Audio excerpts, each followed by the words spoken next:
트럼프가 우크라이나 전쟁을 끝내려는 이유. 도널드 트럼프 미국 대통령이 12일 블라디미르 푸틴 러시아 대통령과 통화하며 우크라이나 전쟁을 끝내기 위한 평화협상 개시를 합의했습니다.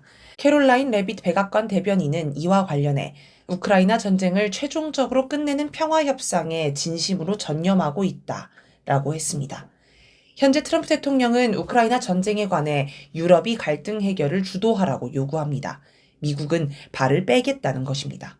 우크라이나의 나토 가입도 반대하며 평화 유지군이 필요하면 유럽이 알아서 해야 한다고 주장합니다. 또 지금까지 우크라이나에 지원한 돈을 회수하겠다고 합니다.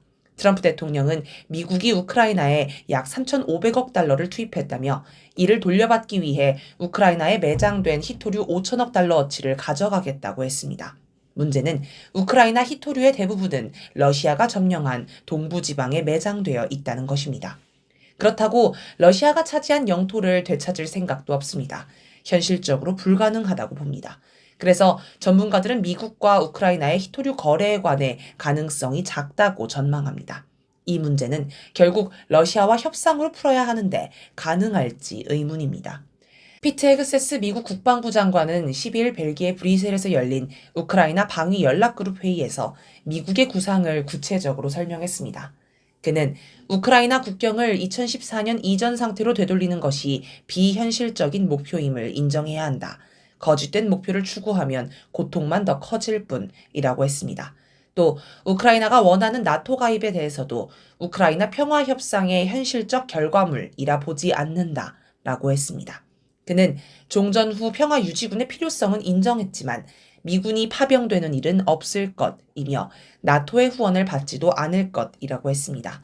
나토가 평화 유지군을 파병하면 나토의 일원인 미국도 파병해야 하니 아예 나토 이름으로도 평화 유지군을 파병할 수 없다고 못 박은 것입니다.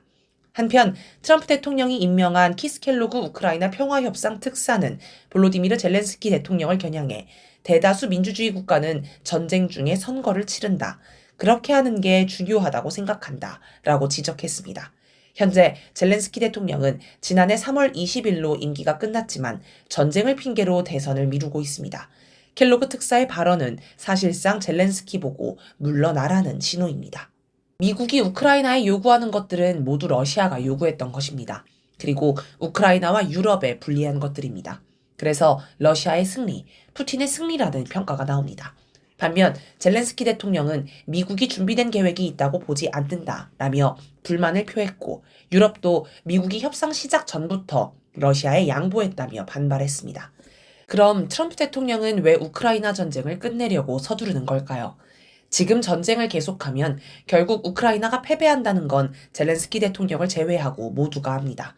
지금 우크라이나는 군인이 부족해 징집 연령을 낮추고 있습니다. 하지만 우크라이나에 파병하겠다는 나라는 없습니다. 미국도 더 이상 무기를 제공할 수 없습니다. 제공하기 싫은 게 아니라 아예 재고가 바닥났기 때문입니다. 우크라이나의 패배는 기정사실입니다. 문제는 그냥 패배하는 정도가 아니라 아예 나라가 망할 수 있다는 것입니다. 우크라이나의 산업시설과 지하자원이 몰려있는 동부는 러시아에 빼앗겼고 장기간 전쟁으로 경제 기반이 모두 무너졌습니다.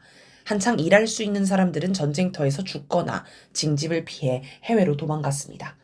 전쟁이 끝나면 젤렌스키 정권은 순식간에 무너지고 러시아의 영향 아래 칠러 정권이 들어설 것입니다. 이건 그나마 나은 편이고 아예 동부는 러시아가, 서부는 폴란드와 루마니아가 차지하면서 나라 자체가 세 개로 쪼개질 것이라는 주장도 있습니다. 어떻게 되든 러시아 턱 밑에 미국 거점이 아예 사라집니다. 그러니 완전히 거덜나기 전에 손해를 보더라도 일단 전쟁을 멈추려는 것입니다. 미국은 나라가 망하든 말든 자기 권력을 유지하기 위해 전쟁을 계속하려는 젤렌스키 대통령을 찍어 누를 것입니다. 트럼프 대통령은 이 상황에서도 하나라도 건질 게 있을지 주파나를 튕기고 있을 것입니다. 그게 바로 히토류와 재건 사업입니다. 미국은 2008년 국제금융위기를 거치며 장기간 경제 위기에 빠집니다. 양적 완화라는 이름으로 정부가 엄청난 돈을 쏟아부어 파국을 막아왔지만 부작용이 심각했습니다. 실물 경제가 살아나기보다는 투기 자본만 성장하는 거품 경제, 빈익빈 부익부로 인한 극단적인 양극화 현상으로 언제 경제가 경착륙할지 모를 상황이었습니다. 미국 정부가 무한정 돈을 풀 수도 없으므로 언젠가 양적 완화를 멈춰야 하는데 양적 완화를 멈추는 순간 경제 충격이 엄청날 것이라서 누구도 손을 못 대고 있었습니다. 그런데 2020년 갑자기 코로나19 사태가 터집니다.